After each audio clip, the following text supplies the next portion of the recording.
Bulagain ni Catherine Bernardo at Alden Richard ang ilang lugar sa Middle East para pa rin ito sa promo ng kanilang movie ang Hello Love Again. Nakatakdang pupunta sina Catherine at Alden sa Dubai pagkatapos ng 3 linggo mula nang mag-first day of showing ang kanilang reunion movie. Sa November 30 gagawin ang unang physical appearance ng Catherine sa Real Cinemas sa Dubai Mall at sa December 1 naman sa Real Cinemas din sa Dubai Marina Mall naman. Hindi libre ang pagsaksi ng Catherine sa mga nasabing mall at kailangang magkaroon ng ticket ang sinumang pupunta na nagsisimula ng ibenta nitong October 25. Tatagal pa hanggang second week ng December ang promo tour ng Catherine sa ibang bansa. Samantala habang nakatutok ang maraming fans sa mga ganap ng Catherine ni Catherine Bernardo at Alden Richard dahil sa nalalapit na showing ng kanilang movie ang Hello Love Again. Sumingit naman ang Don Bell ni Donnie Pangilinan at Bel Mariano. May kinalaman kasi ito sa bagong team-up project ng dalawa na may titulong How to Spot a With a Flag na ipapalabas sa online streaming platform na View. Nagsimula nang mag-promo ang nasabing series na ipapalabas din ngayong November 25. 2 linggo matapos ang first day ng showing ng movie ng Catherine. Mukhang hindi naman apektado ang mga Don Bell fanatic, lalo't hindi magbabanggaan ang project ng kanilang idol at ang Catherine dahil magkaiba sila ng venue. Aprobado sa kanila ang digital promo poster ng dalawa na ayon sa kanilang panlasa parang K-drama raw ang feels, lalo't may background na beach at softboard ang poster. Kilig-kiligan din ang mga solid ng love team na inaasahan nilang romantic scene ng Don Bell. Masyado nang humahamig ng attention talaga yung pictorial, di ba? Kasi ngayon, naglalabas, dati kasi picture lang, ngayon lumalabas na yung mga video, mas matindi pala ang dating pag video, no?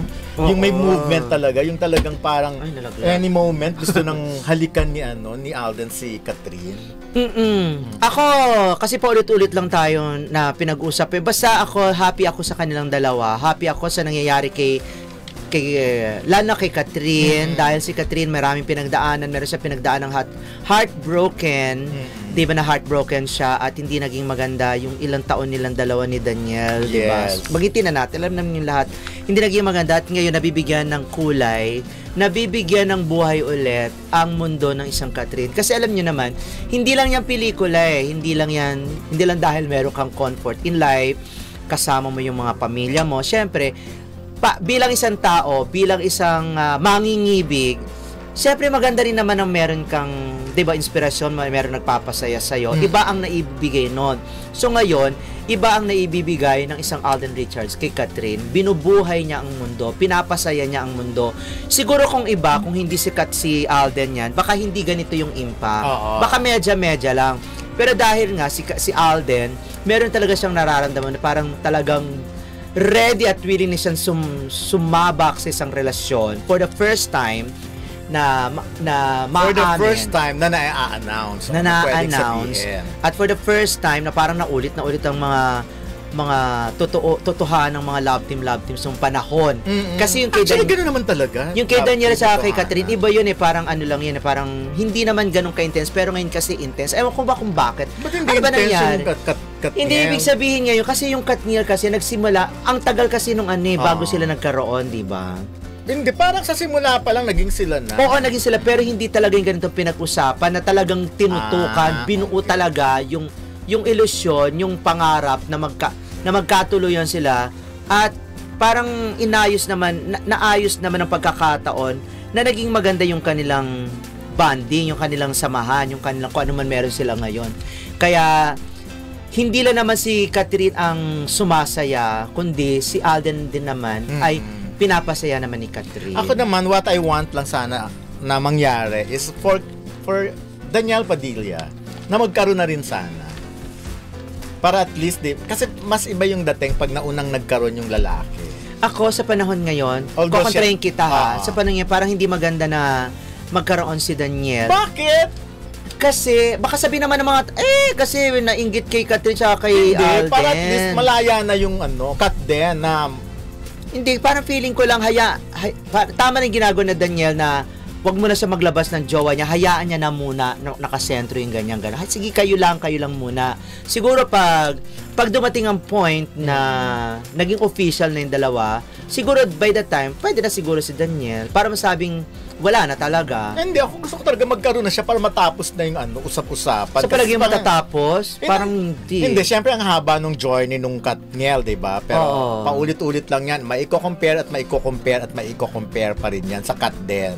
But for me, pag nagkaroon ng sariling buhay, di ko ahead, may sariling buhay. Para maging ganun din, magkakaroon din ng comparison at baka ang kawawa yung babaeng kung saan man, yung babaeng karelasyon ni Daniel. Kasi siya yung ikukumpara kay Catherine, siya yung parang sabihin, ganito, ganyan, mapipintasan ng kung anik-anik.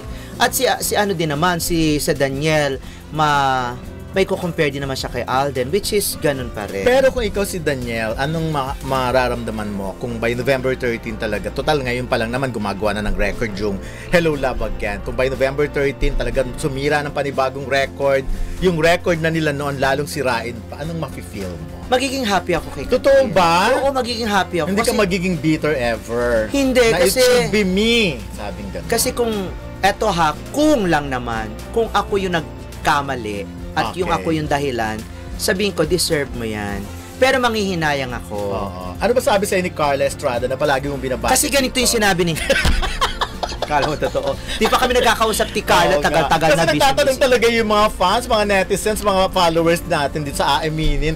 Bakit sila yung pumali? Lagi binabati si Carla Estrada. Ano naman, mabait naman si Carla. Parang mayroon daw kayo pinag-uusapan ni Carla Estrada na palihim.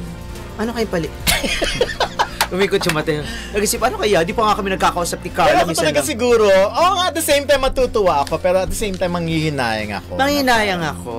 Manghihinayang ako na sana, parang, bakit ko pa ba pinakawalan? Anong nangyari? Bakit ako... Anong nangyari sa ating dalawa? Yung mga ganon. Pero sinasabi ko nga na merong mga side stories yan kung bakit. Pero ayoko nang kalkalin dahil mas para sa akin, mas maganda kung ano man yung nangyayari ngayon na hindi na nabalutan ng kung ano-ano pang mga samot-sari mga nega. Pero sa tingin... Isang statement lang yun na nagtapos na talaga, wala na silang sinabi na dahilan. Kung ano man yung speculation na ng babae si ganito, si Daniel, ganun-ganun, walang naglinaw. Di ba walang lumabas na kahit na sino? Meron man, nag-deny o tapos.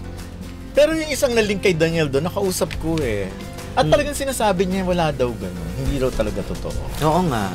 Yun talaga heart to heart kasi sa isang lugar ko lang yung siya nausap. At sinabi niya talagang walang ganun. Nagtataka lang siya kung ba't siya na-involve. But anyways, at least nakatulong naman sa kanya dahil kahit paano pag-usapan siya nung time na yun. Correct. Pero hindi siya napag-usapan ngayon. Tapos na rin kasi nakafocus talaga sa Kat din ang lahat ng storya. Pero sa tingin mo ba, downfall na ito ng kumbaga, ayokong sabihin, sa tingin mo ba, medyo nabawasan na ang kasikatan ni Daniel Padilla?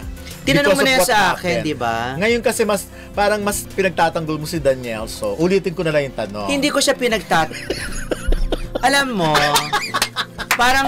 parang binabao naman natin sa hukay. Tinatanong nga kita. Kasi pinagtatanggol. Kasi kung babalansihin lang natin, siyempre, di ba, kahit paano, kasama natin sa industriya, magkikita tayo. Ang pangit naman na meron tayong sinabing hindi maganda sa isang tao, tapos pagharap natin, wala ka naman sinasabing hindi maganda. Kaya tinatanong lang kita kung sa tingin mo nabawasan ng kasikatan ni Daniel. At the same time, hindi pinagtatanggol. Like for example, sinasabi nila ngayon pa lang, cashier yung teleserye, ang Incognito, ang bida daw talaga doon si Richard Gutierrez. So, ganito yon, yung pinagtatanggol natin, pagtatanggol natin sa punto, alam natin. Kung ano nakikita natin. So, hindi ka naniniwala kung ano yung, teka muna, nabawasan. kung ano yung naging experience natin sa kanya. Ngayon, kung meron man nangyari, hindi natin alam yun dahil sila nakakaalam.